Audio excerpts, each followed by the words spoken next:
चलिए आज की क्लास को स्टार्ट करते हैं। उससे पहले यदि आपने इस वीडियो को लाइक नहीं किया तो वीडियो को लाइक जरूर करेगा। चैनल पे पहली बार है चैनल को जरूर सब्सक्राइब करेगा ताकि हम अगली क्लास जैसे अपलोड करेंगे उसकी जानकारी आपको सबसे पहले मिल जाएगी। आज हम कक्षा 10 गणित की प्रश्नावली 1.2 के प्रश्न संख्या 2 को सोल्व करने वाले हैं। तो देखिएगा साथियों, प्रश्न संख्या 2 में कहा जा रहा है पूर्णांकों के निम्नलिखित युग्मों के एचसीएफ और एलसीएम ज्ञात कीजिए तथा इसकी जांच कीजिए कि दोनों संख्याओं का गुणनफल बराबर होता है एचसीएफ इंटू एलसीएम के। देखिएगा साथियों, इस प्रश्न को सोल्व करने के लिए बस आपको ये दो सूत्र याद होने चाहिए। पहला तो ये सूत्र और दूसरा आपके ये सूत्र याद होना चाहिए। यदि आपको ये दोनों याद है इसका मतलब आप इस प्रश्न को बहुत ही सरल तरीके से सोल्व कर सकते हो। तो आइएगा बिल्कुल सिंपल तरीके से हम इस प्रश्न को सोल्व करते हैं। सबसे पहले यहाँ पे हम लिखेंगे हल।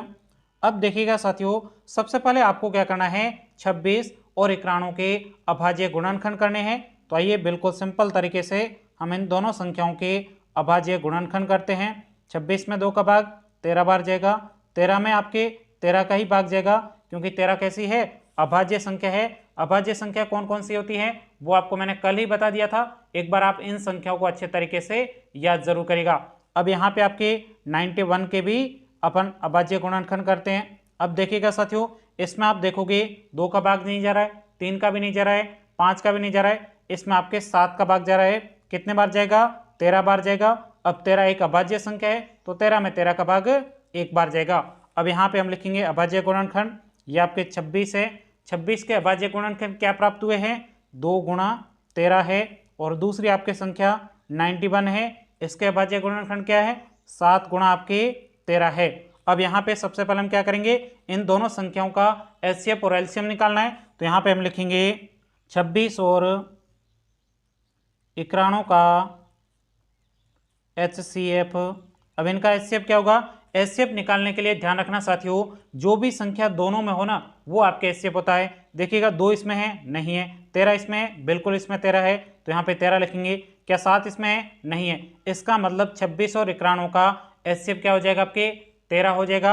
अब यहाँ पे हम वापस क्या करते हैं, एलसीएम निकालते हैं। तो यहाँ पे लिखेंगे 26 और 91 का एलसीएम बराबर। अब एलसीएम क्या होता है, जो संख्या जितनी बार आती है वही उसका एलसीएम होता है। जैसे आपके 2 कितने बार आया है, 1 बार आया है तो इसको 1 बार लिख दो।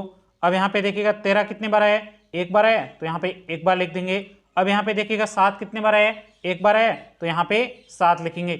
एक लाइन में कितने बार आया ये ध्यान रखना, ऐसा मत करना कि यहाँ पे भी 13 आ रहा है और यहाँ पे भी 13 आ रहा है तो 2 बार 13 लिख देंगे। ये आपके दूसरी लाइन में, इसलिए आपको 1 बार ही लिखना है। आई बात आपको समझ में। अब इसका आप गुणा करिए, कितना होता है, 13 7 91 और 91 करेंगे, 2 से गुणा करेंगे तो कितना आ जाएगा, 182 आ जाएगा, यानी 182 आ जाएगा। अब हमने यहाँ पे एचसीएफ और एलसीएम निकाल दिया है। अब यहाँ पे आपको क्या करना है, जांच करने के लिए क्या करना है, एचसीएफ और एलसीएम की जांच करनी है। तो आइएगा बिल्कुल सिंपल तरीके से जांच करते हैं कि आपने एचसीएफ और एलसीएम निकाला वो सही है या फिर नहीं। तो यहाँ पे लिखेंगे एचसीएफ और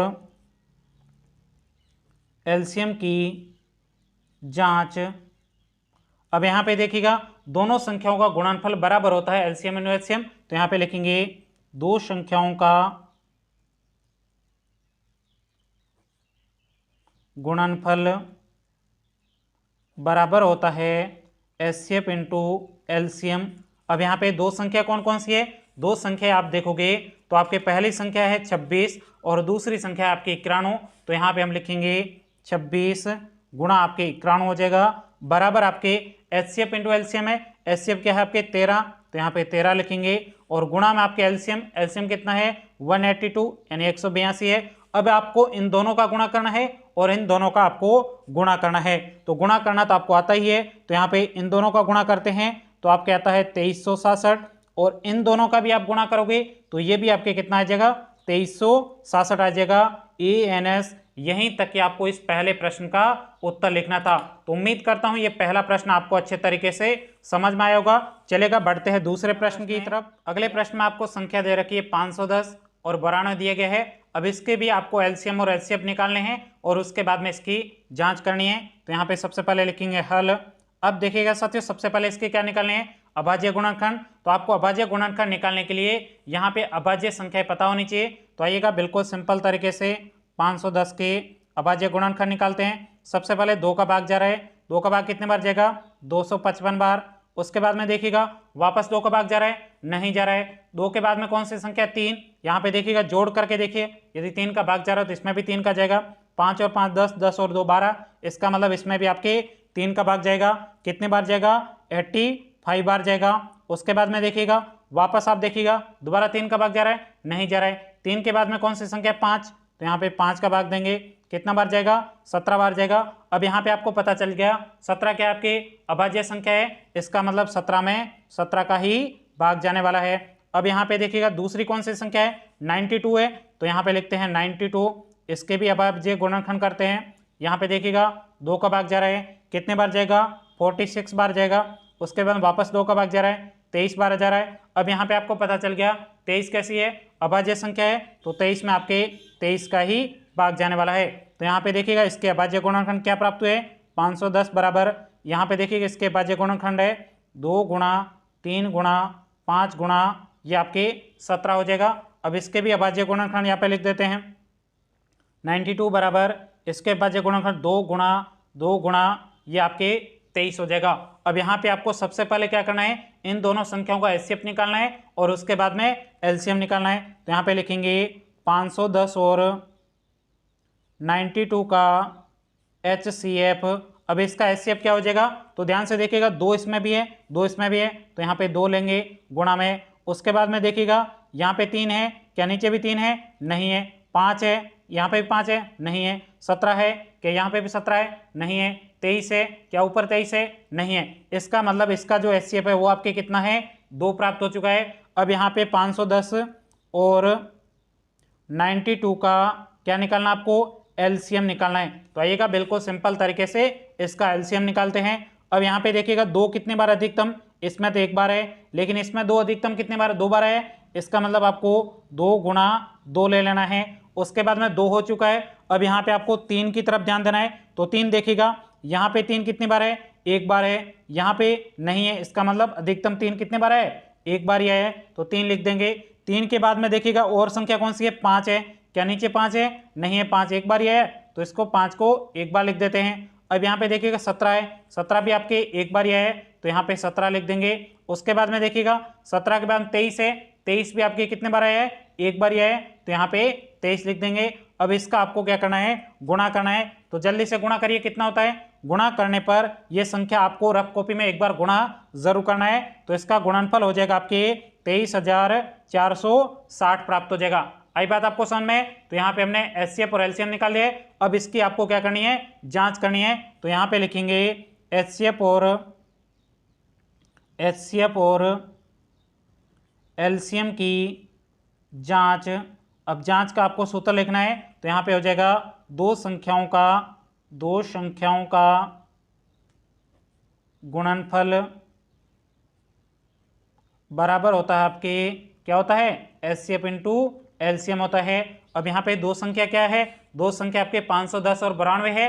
तो यहाँ पे लिखेंगे 510 गुणा आपके 92 हो जाएगा बराबर एचसीएफ क्या प्राप्त हुआ है, एचसीएफ आपके 2 है, तो यहाँ पे 2 लिखेंगे। एलसीएम आपको क्या प्राप्त हुआ है, 23,460 हो जाएगा। अब इन दोनों का गुणा करना है और इन दोनों का गुणा करना है। जल्दी से गुणा करके बताइए इनका कितना गुणा होता है, जल्दी से करिए गुणा। इसका गुणा होता है आपके 46,920 होता है। आपको रफ कॉपी में गुणा करके देखना है। यदि गुणा करना नहीं आता है तो आपको क्या करना है, इस प्रकार से रफ कॉपी में जाना है। यहाँ पे आपको 510 लिखना है और उसके बाद में आपको यहाँ पे 92 लिखना है और उसके बाद में इस प्रकार से आपको गुणा कर देना है। कर दोगे ना गुणा, बहुत अच्छी बात है। 10th में हो तो आप गुणा तो कर ही सकते हो। उसके बाद में इसका भी गुणा करिए, ये भी आपके कितना होता है 46,920 ANS। यहीं तक कि आपको इस प्रश्न का उत्तर लिखना था। चलेगा, बढ़ते हैं तीसरे प्रश्न की तरफ। तीसरे प्रश्न में जो आपको संख्या दे रखी है वह है आपके 336 और आपको 54 आपको क्या दे रखी है, संख्या दे रखी है। सबसे पहले इसका एचसीएफ और एलसीएम निकालना है। तो यहाँ पे लिखेंगे हल। अब यहाँ पे 336 के अभाज्य गुणनखंड करते हैं। तो अभाज्य संख्या कौन कौन सी है ये तो आपको अच्छे तरीके से पता भी होगा, बहुत अच्छी बात है। तो यहाँ पे ये अभाज्य संख्या मैं आपके लिए यहाँ पे रख देता हूँ। सबसे पहले देखिएगा किसका भाग जा रहा है, यहाँ पे 2 का भाग जाएगा, कितने बार जाएगा, 168 बार जाएगा। उसके बाद में दोबारा देखिए इसमें भी आपके 2 का भाग जा रहा है 8 और ये आपके 4 बार जाएगा। उसके बाद में देखिएगा दोबारा यहाँ पे 2 का भाग जा रहा है, कितने बार जा रहा है, 42 बार जा रहा है। उसके बाद में देखिएगा 2 का भाग जा रहा है, कितने बार जा रहा है, 21 बार जा रहा है। अब यहाँ पे देखिएगा दोबारा, यहाँ पे 2 के बाद में अब 3 का भाग जाएगा, कितने बार जाएगा, 7 बार जाएगा, 7 में 7 का भाग 1 बार जाएगा। इसी प्रकार से आपको 54 के भी अभाज्य गुणनखंड करने, बहुत ही सिंपल है। सबसे पहले 2 का भाग जाएगा, कितने बार जाएगा, 27 बार जाएगा। 27 के बाद में आप 2 का भाग जा रहा है क्या, नहीं जा रहा है। 2 के बाद में कौन सी अभाज्य संख्या है, तो यहाँ पे देखिएगा 3 है, तो यहाँ पे 3 का भाग जा रहा है, कितने बार जाएगा, 9 बार जाएगा। उसके बाद में देखिएगा 9 में किसका भाग जा रहा है, 3 का भाग जा रहा है, 3 में 3 का 1 बार जाएगा। तो ये हमने अभाज्य गुणनखंड कर दिए है। अब यहाँ पे आपको लिखना है 336 बराबर, अब इसके अभाज्य गुणनखंड क्या है, 2 कितने बार है, 1 बार, 2 बार, 3 बार और 4 बार। तो यहाँ पे 4 बार लिखते हैं, ये हमने 4 बार लिख दिया। उसके बाद में 3 कितने बार है, 1 बार है, तो गुणा में 3, गुणा आपके साथ भी 1 बार दिए गए। अब इसका आपको क्या करना है, ये आपके अभाज्य गुणनखंड प्राप्त हुए।